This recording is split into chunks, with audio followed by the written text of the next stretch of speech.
마가복음 강의 58번째 시간으로 위기를 통해 드러나는 믿음이라는 제목으로 말씀을 보겠습니다.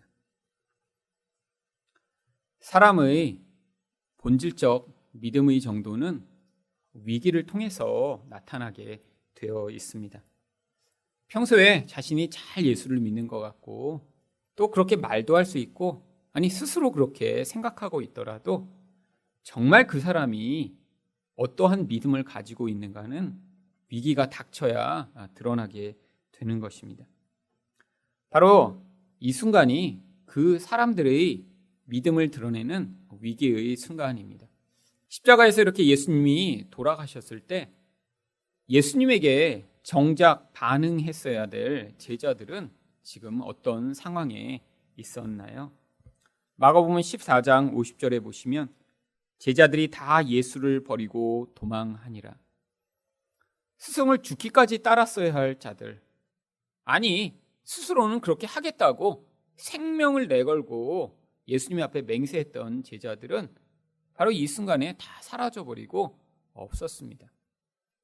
그런데 그때 함께 있던 사람들이 있습니다. 40절과 41절 말씀을 보시면 멀리서 바라보는 여자들도 있었는데 그 중에 막달라 마리아와 또 작은 야고보와 요새의 어머니 마리아와 또 살로메가 있었으니 이들은 예수께서 갈릴리에 계실 때에 따르며 섬기던 자들이요 또 이외에 예수와 함께 예루살렘에 올라온 여자들도 많이 있었더라. 남자들은 다 도망가고 없는데 많은 여자들만 지금 이 순간에 있었습니다. 그런데 이렇게 많은 여자들이 있었지만 이들의 행위를 이곳에서 멀리서 바라보는 여자들이라고 표현합니다. 왜죠? 여자들은 힘이 약하니까요. 또 두려움이 많으니까요.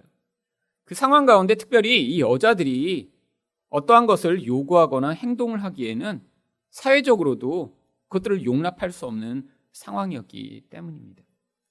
힘이 없는 여자들은 따라오긴 했지만 아무 일도 하지 못하고 멀리서 쳐다만 보고 있는 바로 이 상황.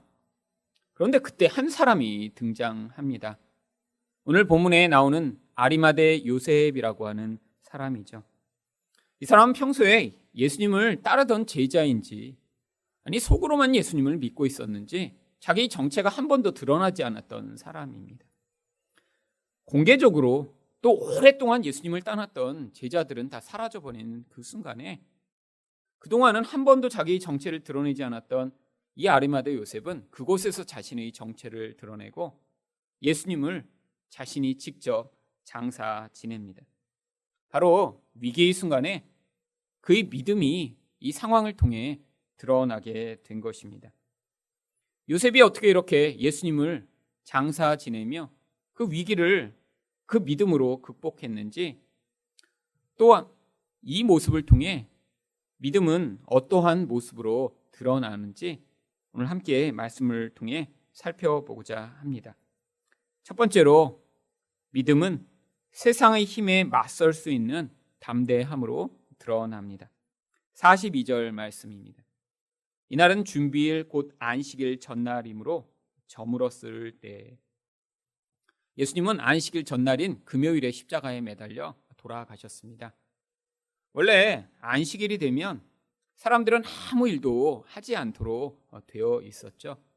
심지어 십자가에 매달린 시체를 내리는 일도 안식일에는 금지되어 있었습니다. 그러니까 그 다음 날이 안식일인 것은 그 다음 날은 장사를 지낼 수 없는 날임을 이야기하는 것입니다. 유대인들은 우리나라처럼 3일장이니 5일장이니 이렇게 사람이 죽고 나면 며칠을 기다렸다 장사를 지내는 것이 아니라 죽은 것이 확인이 되면 바로 그날 장사를 지냈습니다. 너무 더운 곳이기 때문에 시체의 부패가 빨리 되고 그래서 쉽게 냄새가 나고 또 예전에는 이렇게 며칠간 사람을 같이 가지고 있으면서 그 부정한 것이 사람들에게 영향 미치는 것을 피하고자 했기 때문에 바로 장사를 지냈던 것이죠. 그런데 내일이 이렇게 안식일이라 지금 날이 저물고 이걸 빨리 처리해야 되는 상황인데 아무도 나서지 않습니다. 또한 율법에 의하면 이렇게 시체를 나무 위에 달린 채로 그냥 밤사이에 둘 수 없다라고 이야기를 하고 있습니다. 신명기 21장 22절과 23절을 보시면 사람이 만일 죽을 죄를 범함으로 내가 그를 죽여 나무 위에 달거든 그 시체를 나무 위에 밤새도록 두지 말고 그날에 장사하여 내 하나님 여호와께서 내게 기업으로 주시는 땅을 더럽히지 말라. 나무에 달린 자는 하나님께 저주를 받았음이니라. 나무에 달린 것만 해도 저주를 받은 것인데 그 시체를 밤사이에 그대로 나무에 매달아 놓으면 온 땅이 더럽혀질 정도로 그것은 그 저주와 그 참혹함이 심하다라고 하는 것이죠. 그런데 이렇게 예수님이 돌아가신 뒤에 날이 어둑어둑해지는데도 왜 아무도 나서지 않은 것인가요? 바로 이 예수님이 어떠한 죄목으로 죽었는지를 보면 알 수 있습니다. 바로 예수님은 본인이 하나님의 아들이라고 하는 그런 주장을 했다라고 하는 죄목으로 바로 십자가에 매달려 죽은 것이죠. 또한 로마에 반대하여 자기 나라를 세우려고 했다라는 죄목으로 또한 빌라도에게 이런 죽음을 선고받아 죽은 것입니다. 유대인에게도 또한 로마인에게도 반역을 꾀하는 자로 지금 죄목이 붙어 이렇게 죽임을 당하신 것이죠. 만일에 누군가가 그 상황에 끼어들어 예수님을 장사 지내자라고 하는 순간 그 사람은 온 유대 사회에 이런 반역자와 동참한 자로 낙인 찍힐 뿐 아니라 또한 지금 이렇게 빌라도 로마의 세력에 저항하는 사람으로 지금 낙인이 찍힐 그런 상황에 있었던 것입니다. 바로 그때 아리마대 사람 요셉이 등장합니다. 43절 상반절입니다. 아리마대 사람 요셉이 와서 당돌이 빌라도에게 들어가 예수의 시체를 달라 하니, 이 요셉이라는 이름은 흔한 이름이었기 때문에 그의 출신이 어디인지를 보여주고자 그가 아리마대 사람이라고 표현합니다. 아리마대는 예루살렘에서 북쪽으로 약 140km 정도 떨어진 곳에 있는 지역이었습니다. 그런데 빌라도에 가서 이렇게 시체를 달라고 하는데 그 행동을 성경은 당돌이 달라고 했다고 표현하고 있습니다. 여기 이렇게 당돌이라고 하는 이 단어는 다른 곳에서 한글로는 주로 감히라고 번역되는 단어죠. 여기도 아마 이 당돌이 대신에 감이라고 표현할 수 있는 그런 표현입니다. 시체를 달라고 하는데 그냥 달라고 한 게 아니라 감히 달라고 했다. 감히. 여러분, 이 감히가 언제 사용되는 거죠? 어떤 두려운 상황에서 아무도 하지 않는데 감히 그 일을 할 때, 그때 사용되는 단어가 바로 감히라는 표현이죠. 여러분, 지금 어떤 상황입니까? 모두 다 지금 이 예수의 죽음을 주시하고 있는 상황입니다. 종교 지도자들은 이 예수와 관련된 자들을 이 일을 통해 한번 색출해보자라고 지금 자신의 승리에 의기양양해 하고 있으며 관련된 사람을 찾아내고자 지금 하고 있는 상황이고요. 또한 이 빌라도와 군인들은 이 예수를 십자가에 죽이고 반역자들을 처단할 수 있는 강한 권세를 가지고 있는 그런 상황인데, 바로 그 순간에 이제까지 한 번도 등장하지 않았던 아리마대 사람 요셉이 등장하여 시체를 달라고 한 것입니다. 바로 그래서 그의 이런 행동을 당돌한 행동이라고 이야기를 하는 것이죠. 아니, 어떻게 이렇게 다른 사람 아무도 나서지 않는 이런 상황에 이 요셉은 이렇게 담대하게 그런 행동을 할 수 있었던 것일까요? 바로 믿음이란 이런 세상의 힘과 권력에 맞설 수 있는 그런 세상을 뛰어넘는 그런 능력을 주는 것이기 때문입니다. 그래서 히브리서 11장에 믿음의 사람들에 대해서 표현하면서 그 믿음이 어떻게 세상을 이길 수 있는지 히브리서 11장 33절과 34절은 이렇게 이야기합니다. 그들은 믿음으로 나라들을 이기기도 하며 의를 행하기도 하며 약속을 받기도 하며 사자들의 입을 막기도 하며 불의 세력을 멸하기도 하며 칼날을 피하기도 하며 연약한 가운데서 강하게 되기도 하며 전쟁에 용감하게 되어 이방 사람들의 진을 물리치기도 하며, 믿음이 가져오는 그런 세상을 이기는 능력에 대해 지금 히브리서는 이야기하고 있는 것입니다. 결국 이렇게 믿음이 세상을 이길 수 있는 능력이 됨이 어떤 상황에서 드러난 것이죠. 믿음이 약한 사람들이 다 숨어 있는 상황, 또 위기라 정말 세상의 권력 앞에서 다 두려워 떨 수밖에 없는 상황 가운데 이 믿음이 가져오는 그 능력이 무엇인가 드러나게 되는 것입니다. 그래서 하나님이 우리 인생 가운데 이렇게 위기와 같은 상황, 또한 다른 사람들은 두려워 떨며 거기서 반응할 수 없는 상황들을 지나가게 하는 것입니다. 왜요?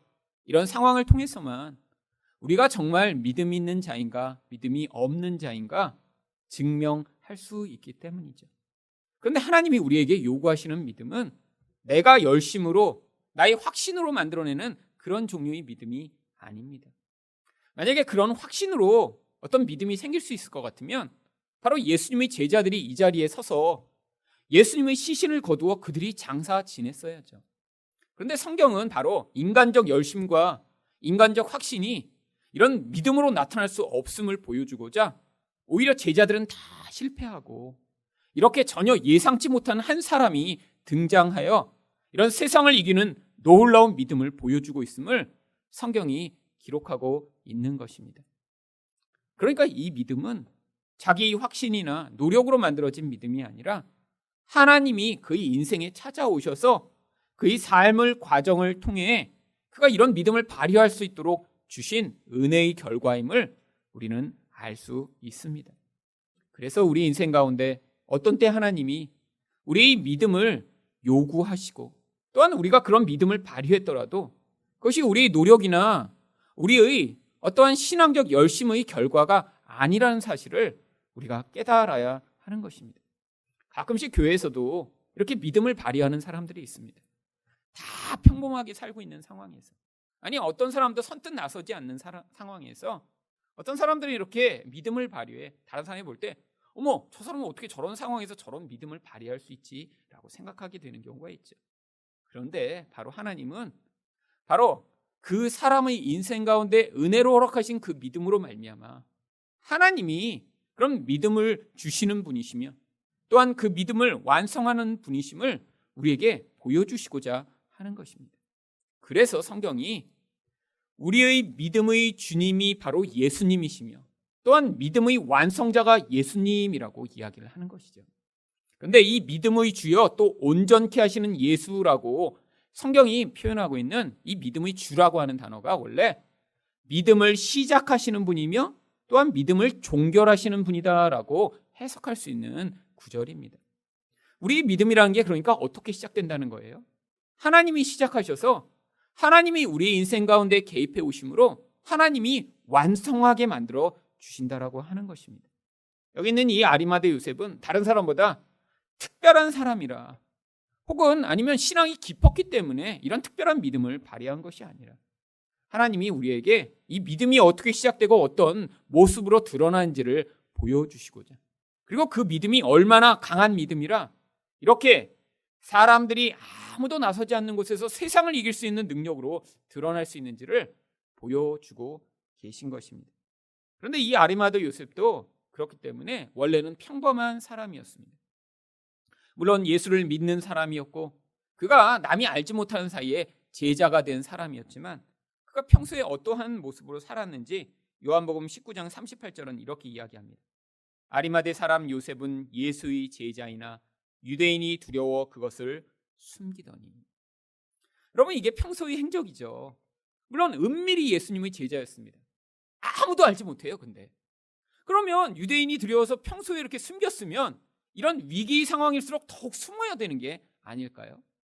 아니 평소에 다른 사람들 눈치 때문에 몰래 마음만 예수님을 믿어요. 교회도 몰래 다니고 그래서 아무도 몰라 주변에. 그런데 갑자기 공산당이 쳐내려와서 목에 칼을 들이대고 너 예수 믿는다고 하면 죽일 거야 그러니까 대부분 저기 교회 안 다니는데요? 이렇게 하는데 아무도 예수 믿는 줄 몰랐는데 갑자기 저는 예수님 믿어요. 죽여요. 이런다면 우리가 얼마나 놀라겠어요. 바로 그런 상황인 것입니다. 지금 자기 정체가 드러나면 안 되는 상황인데 오히려 여기서 자기 믿음을 고백하며 예수의 제자라는 사실을 행동으로 보여주는 것이죠. 그래서 이게 뭘 보여주는 것이죠? 이 사람이 평소에 탁월한 사람이었기 때문에 이런 반응을 한 게 아니라 하나님이 그의 인생에 어떻게 은혜로 이 믿음을 허락하셨는지를 보여주심으로 믿음마저도 우리 노력의 결과가 아니라 은혜의 결과라는 것을 보여주고 있는 것입니다.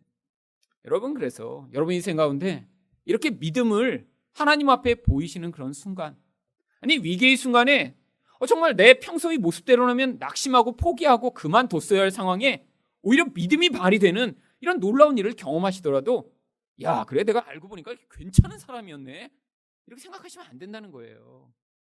아, 하나님이 은혜로 나를 여태까지 이렇게 인도하셨구나, 그러니까 우리 하나님이 참 대단하신 분이시구나 라고 반응을 하셔야 여러분에게 그 믿음을 허락하셔서 하나님이 일을 행하게 하시고 하나님이 영광을 받으시죠. 여러분, 믿음이라는 게 무엇이죠? 우리 하나님을 믿는 것입니다. 근데 사람들은 믿음을 발휘하고도 그것을 자기 공로로 자꾸 가져오고자 해요. 내가 얼마나 여기서 큰 일을 했는지, 그래도 나니까 이 일을 하지 않았냐고. 여러분, 이러면 믿음을 발휘한 다음에 하나님의 영광을 자기가 탈취해버리는 것입니다. 그래서 하나님이 어떤 사람에게 더 믿음을 주시는 줄 아세요? 우리가 볼 때 연약해 보이는 사람, 전혀 그렇게 보이지 않던 사람이 하나님이 그런 믿음의 놀라운 복과 은혜를 더 주시는 경우가 많이 있습니다. 여러분, 한국에 기독교가 처음에 들어왔을 때 물론 천주교를 통해 신앙이 전파되었습니다. 그런데 그때 놀라운 일이, 어떤 일이 있었는 줄 아세요? 여러분, 처음에 들어와서 사람들이 이렇게 성경을 제대로 알았을까요? 아니요. 제대로 전파되지 않았고 그냥 가서 하늘에 그런 하나님이란 분이 계시고 또 예수란 분이 있다라는 그런 단순한 진리를 받아들였는데, 그 상황이 점차 이제 제사를 반대하는 그런 것, 서양 문물을 반대하는 것에 대한 이런 핍박으로 나타나면서 많은 박해가 있었습니다. 그래서 박해가 있을 때마다 수천 명이 죽임을 당했어요. 바로 이 양화진이라고 하는 그곳에서 한 번에 8,000명, 10,000명, 20,000명씩 목이 잘려 죽임을 당했습니다. 역사의 기록에 의하면 그래서 그 한강이 피로 물들어 정말 그 강의 색깔이 다 없어져 버리고 새빨갛게 다 변해버렸대요. 여러분, 그때 그렇게 돌아가신 분들이 정말 강한 믿음으로 수십 년간 말씀 연구를 하다 보니까 이야, 예수님이 이런 분이구나라는 믿음을 가져서 그렇게 목이 잘리는 곳에 그렇게 순교한 것인가요? 아니요. 내가 볼 때 대부분의 사람들은 예수님이라는 이름 알고 그냥 가서 목이 잘려 죽었던 것 같아요. 우리가 보면 참 순진한 분들이죠. 답답하죠. 그런데 그게 바로 하나님이 주시는 믿음이라고 하는 것입니다. 여러분, 오늘 성경을 보세요. 그 자리에 있어야 할 제자들은 3년간 말씀을 받아먹고 예수님이 기적을 경험한 사람들은 다 떠나가 버렸는데, 바로 이런 연약한 사람 하나가 나타나 예수님의 장례를 치르는 이 일을 통해 믿음조차 우리 것이 아님을 보여주고 계신 것입니다. 여러분, 그런데 이후에 또 놀라운 일이 벌어집니다. 여러분, 사람이란 게 한번 이렇게 경험해 보면 저 사람은 참 게으르구나, 저 사람은 신앙이 좀 시원찮구나, 저 사람은 저 정도 수준이겠구나 하면 사람들이 대부분 그렇게 그냥 계속 가게 되어 있습니다. 그렇잖아요. 여러분, 인생에서 그냥 사람이 갑자기 변할까요? 처음에는 되게 이렇게 게으르고 이러던 사람이 갑자기 열심을 해서 어느 날 180도 변한 모습으로 살아가기 쉽지 않죠. 그냥 그 사람이 가진 기질과 모습으로 대충 살아갑니다. 여러분, 제자들 한번 보세요. 싹수가 노래요. 싹수가.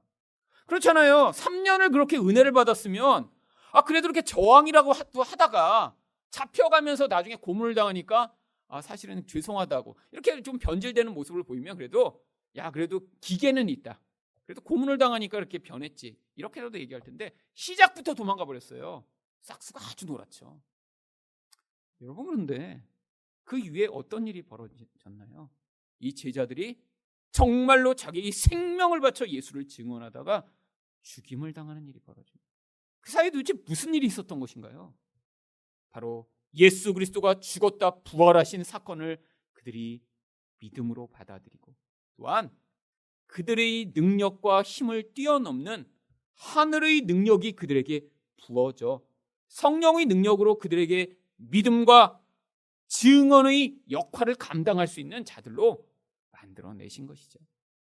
여러분, 그래서 우리 인생에도 똑같은 일이 벌어지는 것입니다. 우리가 연약하고 무너지고 지금은 왔다 갔다 할지 몰라도 하나님이 이렇게 우리에게 성령을 주심으로 우리와 같은 약한 자를 통해서도 그런 믿음의 반응, 예수를 꼭 붙드는 반응, 아니 나중에는 세상을 이길 수 있는 그런 놀라운 믿음의 능력을 보여주실 수 있는 분이 하나님이심을 증명하심으로 결국 이 모든 결국을 통해 우리 하나님만이 찬양과 영광을 받으시는 것입니다.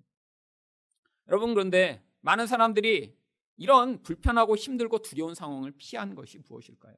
가서 시체를 달렸다가 너도 한패였어, 같이 잡아 넣어라 하는 이 미래에 두려운 일이 벌어질까 봐 그랬죠. 그런데 예상과는 달리 44절과 45절에서 어떤 일이 벌어졌나요? 빌라도는 예수께서 벌써 죽었을까 하고 이상히 여겨 백부장을 불러 죽은 지가 오래냐 묻고 백부장에게 알아본 후에 요셉에게 시체를 내주는지라.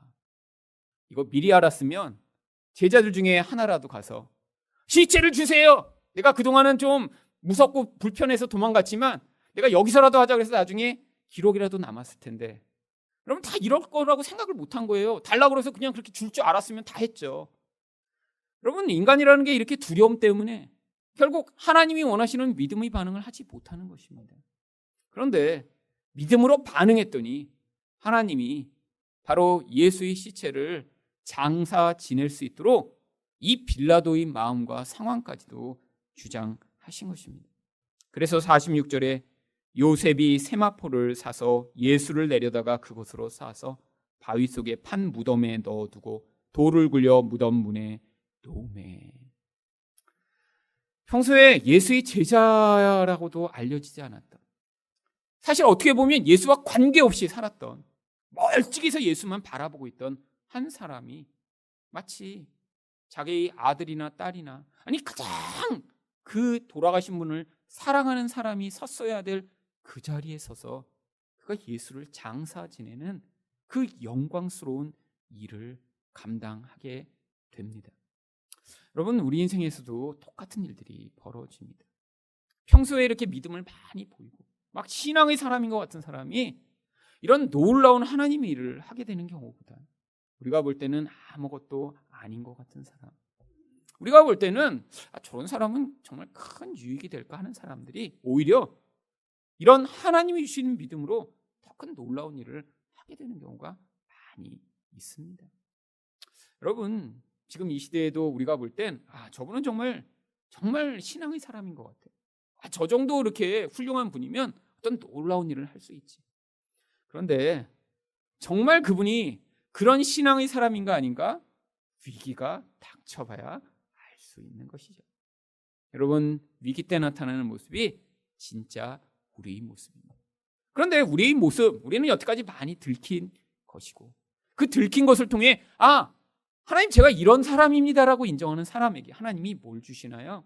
이런 믿음을 허락하심으로 하나님의 놀라운 영광스러운 일에 동참할 때에도 자기 자랑이나 자기 의가 아니라 하나님이 이 모든 일의 주인이십니다라고 하는 반응을 함으로 오히려 하나님만 높여지는 그런 결과를 만들어내는 것입니다. 이전에도 예수님을 계속 바라보고 있던 여자들은 47절에서 또 예수를 멀찍이서 바라만 봅니다.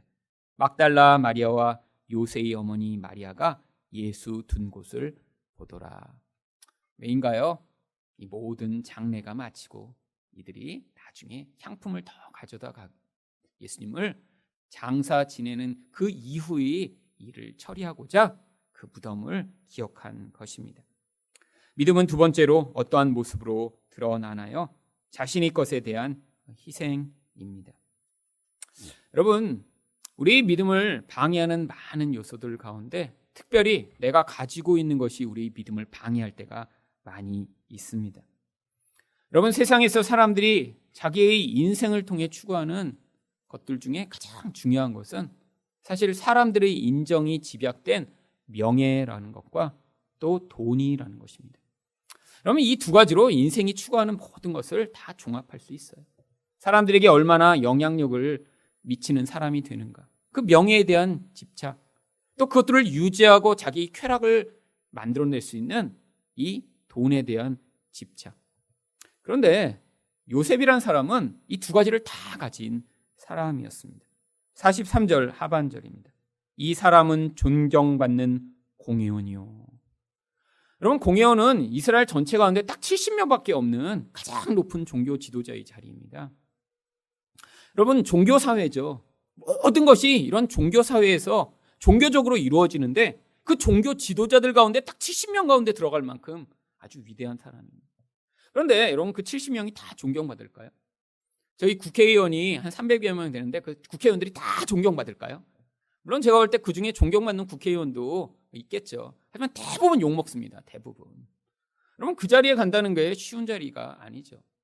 여러분, 여기도 종교사회니까 얼마나 모두 이 자리를 탐낼까요?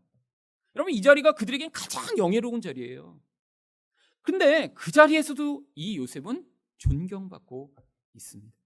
여러분, 근데 이 존경받는다는 거를 뒤집어 생각하면 어떤 사람하고도 충돌하지 않고 어떤 사람하고도 잘 지낼 수 있는, 어쩌면 굉장히 관계성이 좋은 사람이에요.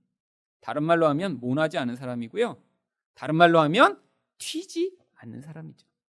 여러분, 너무 권력욕이 거기서 뛰어나서 난 뭐 원내 대표할 거야, 난 여기서 뭐 할 거야, 이렇게 튀면 반드시 어떻게 됩니까? 사람들에게 존경받을 수가 없어요. 거기서 높은 자리에 올라갔지만 여러분, 그런데 이렇게 인정이 중요한 이 요셉, 사람들에 대한 그 존경이 그에게 그렇게 큰 것으로 가지고 있는 이 요셉이 뭐를 내려놓기로 합니까? 바로 자기 전부를 내려놓기로 한 거예요. 여러분, 생각해 보세요. 그 공의회가 뭐 하는 공의회죠? 대제사장이 그 공의회의 의장이며 거기에는 바리새인들과 서기관들이 나머지 모두 회원으로 가입되어 있는 곳이에요. 그들이 뭘 결정했나요? 예수를 죽이기로 결정한 거예요. 그런데 이 요셉이 예수의 시체를 달라 해요. 그 시체를 장사 지내는 순간 자기가 거기서 받고 있는 모든 인정, 모든 존경을 한순간에 빼앗길 수 있는 그 위기 순간에 선 것입니다.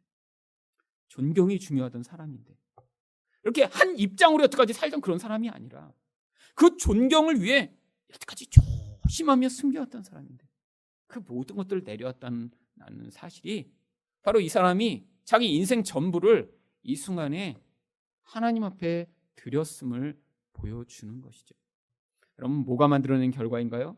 그가 이 순간에 결심을 열심히 했을 게 아니라 믿음이 만들어낸 결과라는 것입니다.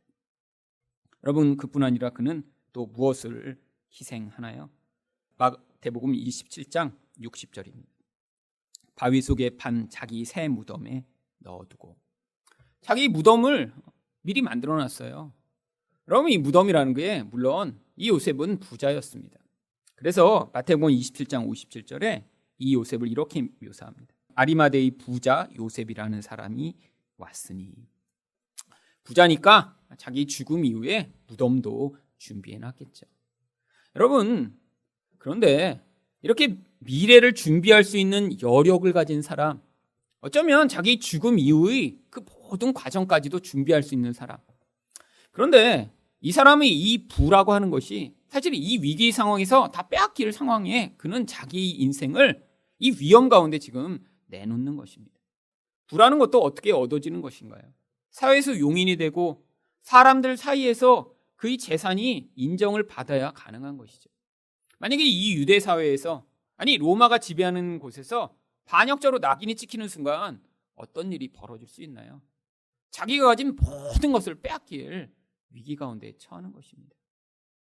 여러분, 그런데 바로 그것을 그가 감내하며 그가 예수께 자기의 가장 좋은 것을 돌려드린 것이죠. 여러분, 바로 이 명예와 돈이라고 하는 모든 이상이 가장 중요하게 여기는 것을 이 믿음이란 것 때문에 그는 내려놓습니다. 여러분, 우리는 생각할 때 돈이 많은 사람은 이렇게 뭐 헌금하고 하나님을 위해 돈을 쓰고 또 이렇게 높은 사람이 그 지위를 이용해 하나님 나라의 일을 하는 게 당연하다고 생각하는 경우가 많이 있는데 그렇지 않습니다. 돈은, 이런 세상적 지위는 그 힘이 커지면 커질수록 그것에 대한 욕망과 그 힘이 점점 강해지기 때문에 오히려 적은 돈, 적은 지위로 그것을 포기하는 것은 쉽지만 큰 것을 포기하는 것일수록 훨씬 더 어려운 것이죠. 그래서 많이 가진 자가 헌금하는 것이 적게 가진 자가 헌금하는 것보다 훨씬 더 큰 믿음이 요구되는 것입니다. 없는 사람이 만약에 11조를 한다고 그러면 뭐 한 달에 100만 원 버는 사람이 11조 하는 건 10만 원이잖아요. 그러면 1,000만 원을 버는 사람은 100만 원을 11조를 해야 되는데 사실 그 액수 단위가 사실은 100만 원이 되는 순간에 그것으로 자기가 얻을 수 있는 유익과 미래의 보장이 훨씬 더 커지기 때문에 사실은 그 순간 유혹이 오는 것이죠. 결국 그래서 하나님은 우리의 돈마저도 명예마저도 결국에는 믿음으로 말미암아 그것들을 넘어서게 만드시는 그 은혜를 베푸시고자 하는 것입니다. 그런데 이 정도 수준이 아니라 정말 성경에는 믿음이 만들어내는 얼마나 놀라운 결과가 있는지 그 예를 우리에게 보여줍니다. 왜? 우리가 어느 수준에 머물러 내가 이 정도면 괜찮지. 내가 그래도 11조 바치니까 난 잘하고 있지. 내가 아마 명예를 추구하지 않고 이 정도 수준에 있으니까 나는 괜찮지라고. 그냥 어쩌면 그 수준에서 내가 머물며 자유하지 아니하도록 우리에게 믿음의 완벽한 수준을 우리에게 보여주고 있습니다. 히브리서 11장 35절부터 38절입니다. 여자들은 자기 죽은 자들을 부활로 받아들이기도 하며. 무슨 얘기입니까? 가장 사랑하는 자가 죽어도 그것들을 포기해야 해도 받아들일 수 있는 믿음을 주신다는 거죠.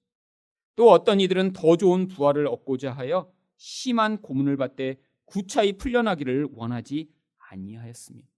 자기가 고문받아 죽을 상황인데 그걸 받아들인다는 거예요. 무엇 때문에? 믿음 때문이에요. 36절입니다. 또 어떤 이들은 조롱과 채찍질 뿐 아니라 결박과 옥에 갇히는 시련도 받았으며 돌로 치는 것과 톱으로 켜는 것과 시험과 칼로 죽임을 당하고 양과 염소의 가죽을 입고 유리하여 궁핍과 환난과 학대를 받았으니. 사실 이 모든 것들이 우리가 인생에서 가장 피하고 싶어하는 모든 것들입니다. 누가 이렇게 고난당하고 싶어 할까요? 누가 이렇게 환난당하고 싶어 할까요? 이걸 피하고자 우리는 몸부림치고 아니 이렇게 기도할 때가 얼마나 많이 있습니까? 하나님, 나나 내 자녀가 이렇게 가난하게 되거나 고통하게 되거나 이렇게 모든 걸 잃어버리는 상황이 없도록 하나님 도와달라고 우리는 기도하는데, 오히려 성경은 믿음이 있으면 이런 상황들을 다 이겨낼 수 있는 그런 놀라운 힘이 발휘된다라고 이야기하며 실제로 이렇게 살았던 사람들의 이야기를 여기에 기록하고 있는 것입니다. 그래서 이들을 성경이 뭐라고 부르냐면 38절입니다. 이런 사람은 세상이 감당하지 못하느니라. 세상이 감당하지 못하는 사람들이래요. 그래서 그들은 어떻게 삽니까? 그들이 광야와 산과 동굴과 토굴에 유리하였느니라. 세상에서 자기 거처까지 다 잃어버리고 그렇게 유리방황하며 살더라도 이들은 세상이 감당할 수 없는 하나님의 사람들, 믿음의 사람들이라고 표현하는 것입니다. 여러분, 이게 바로 믿음이 만들어내는 결과입니다. 왜요? 이들은 그 믿음으로 이 세상의 사람들이 가장 의존하는 것을 다 잃어버린 채로 살아도 그것이 그들에게 고통이나 그들에게 정말 수치와 눈물의 이유가 아니라 오히려 그것을 통해 그들이 어떤 하나님의 사람인가를 증명하는 기회가 되었기 때문이죠. 이 아리마대의 요셉도 마찬가지였던 것입니다. 하나님이 그에게 하나님의 믿음으로 다른 사람들은 불가능한 어떤 것들을 바랄 수 있는 그런 특별한 마음을 주셨는데 그것이 무엇인가? 바로 43절 마지막 부분에 나옵니다. 하나님의 나라를 기다리는 자라. 바로 눈에 보이지 않는 그 하나님 나라를 믿음으로 기다리는 자가 되었을 때, 이렇게 세상이 우리에게 위협을 가하며 또 내가 인생에서 내가 나의 미래를 보장받고 나의 현재 가운데 축복의 통로라고 여겨지는 그 좋은 것들을 하나님 앞에서 하나님 나라랑 비교하며 내어놓을 수 있는 그런 놀라운 믿음의 결국을 우리 인생에도 주시는 것입니다. 여러분, 그래서 하나님의 믿음이 우리에게 들어와야 합니다. 그래서 여러분이 이렇게 기도하셔야 돼요. 하나님, 제가 그 믿음을 갖게 하여 주시옵소서. 여러분, 그런데 이 기도가 여러분에게 진짜 마음에서 우러나오는 기도가 될 때 하나님이 그 믿음을 경험하게 하실 것입니다. 왠지 아세요? 여러분, 만약에 여러분은 싫어요. 근데 그냥 믿음이 좋다니까 그냥 달라고 그러면 어떤 일이 벌어질까요? 여러분, 세상의 위기 앞에 그 힘 앞에서 뭐가 진짜인지 증명할 일이 벌어지고요. 나는 명예가 너무 좋아요. 근데 수치를 당해야 되는 일로 끌려가고 나는 돈이 너무 좋아서 포기하지 못하겠는데 자꾸 그걸 억지로 내놓는 일이 벌어진다면 사실은 오히려 그 과정이 더 비참할 수 있죠. 여러분, 그렇지 않다라는 거예요. 여러분, 사람들이 정말 억지로 내놨을까요? 내 집이 있는데 그걸 이렇게 포기하고 광야에 살면서 그 집에 그냥 살 걸. 여러분, 그런 억울하고 수치스럽고 불편한 마음으로 그 모든 것들을 감당했을까요? 제자들이 이전에는 그렇게 무서워 막 도망다니다가 나중에 옛날에 한번 도망가서 이렇게 창피당했는데 여러분, 그래도 성경책에는 죽었다고 기록돼야지. 그래서 가서 죽이세요 차라리. 이렇게 해서 죽었을까요? 억지로? 아니에요. 성령이 들어와 믿음의 눈이 열렸더니 하나님 나라를 보게 된 거예요.